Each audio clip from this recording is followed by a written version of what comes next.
Hello and welcome to the latest edition of From the Mailbag.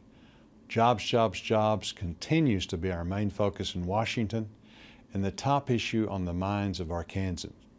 So let's start with a question on jobs, specifically in the manufacturing sector from Fort Smith, the area where I grew up in, where concern over the recent announcement of more manufacturing jobs disappearing led Michael to write me via Facebook to ask how we can promote the city as manufacturing friendly.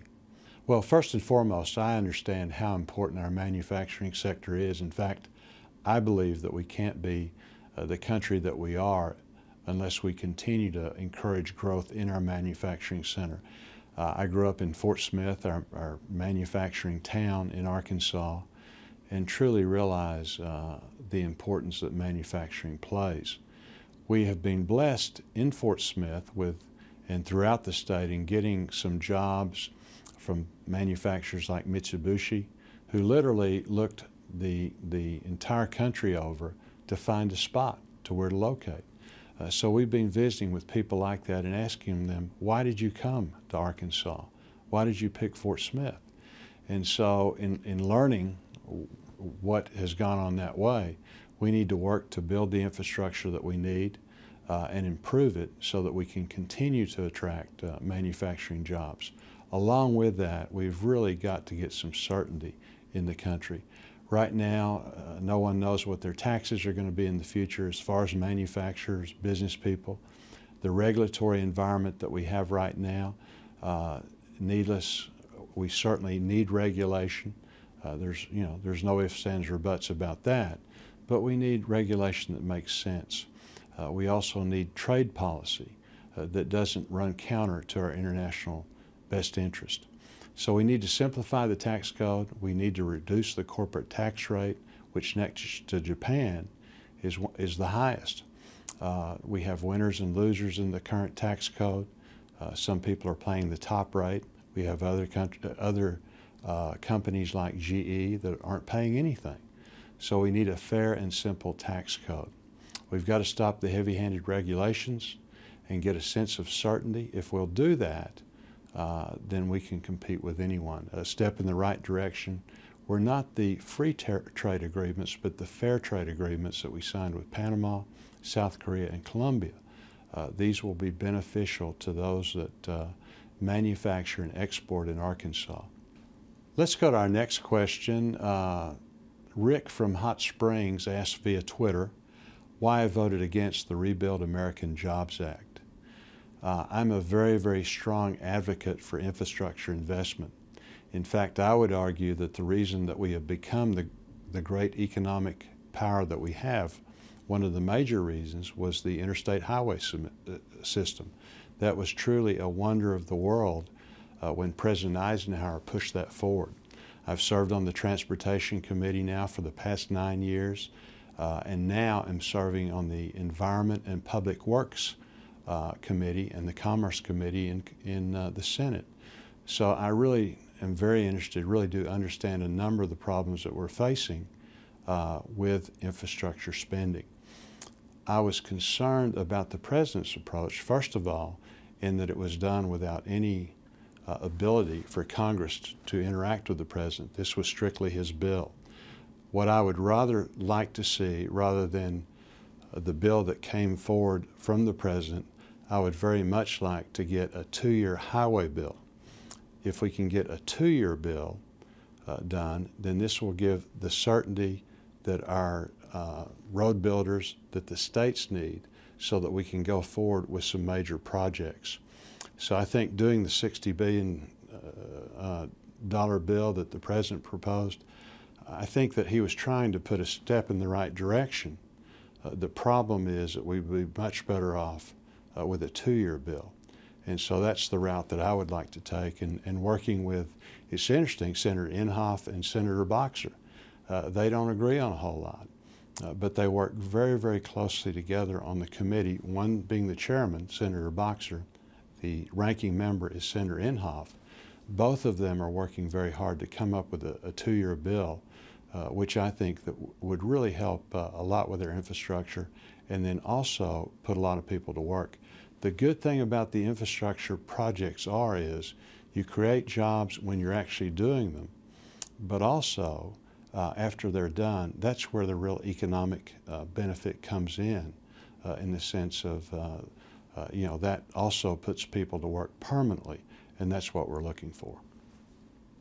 The final question for this segment deals with an economic topic of another kind, Medicare and Social Security. Sherman from Wynn writes in with concerns about the rising cost of Medicare and notes that he has not had an increase in Social Security benefits in 3 years. This is a question that I'm really very familiar with. My mom relied on Social Security and Medicare for many, many years. She passed away last year around this time of the year, around Thanksgiving, at the age of 89. I understand how important these programs were for her, and then also for her friends. The other thing that I realize, again, as an optometrist by training, having taken care of, well, about 75% of my patients were Medicare patients, I understand the importance and really do understand the program from dealing with it in that aspect as a medical provider. So far, the only thing that has cut Medicare has been the Obamacare, and that cut it $500 billion, adds about 30% more patients, so that's going to put a lot of pressure on the system. People are blessed, as in the case of my mom, passing away at 89 and really being very active up until a year or so before her death.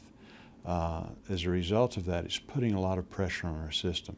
So this is one of those things that we all need to work together, to decide how we're going to fix the problem. The first step to fixing the problem, though, is realizing we have a problem. And so we have to work together. It's going to take the President, it's going to take the Senate and the House, Republicans and Democrats working together, and again, saving and strengthening a very, very important program. In regard to Social Security, it's much the same as Medicare. People are living longer. When the program started, there were probably 40 or 50 workers for every person that was drawing from the system. Now we're down to 3. Pretty soon we'll be down to 2 workers for every retiree.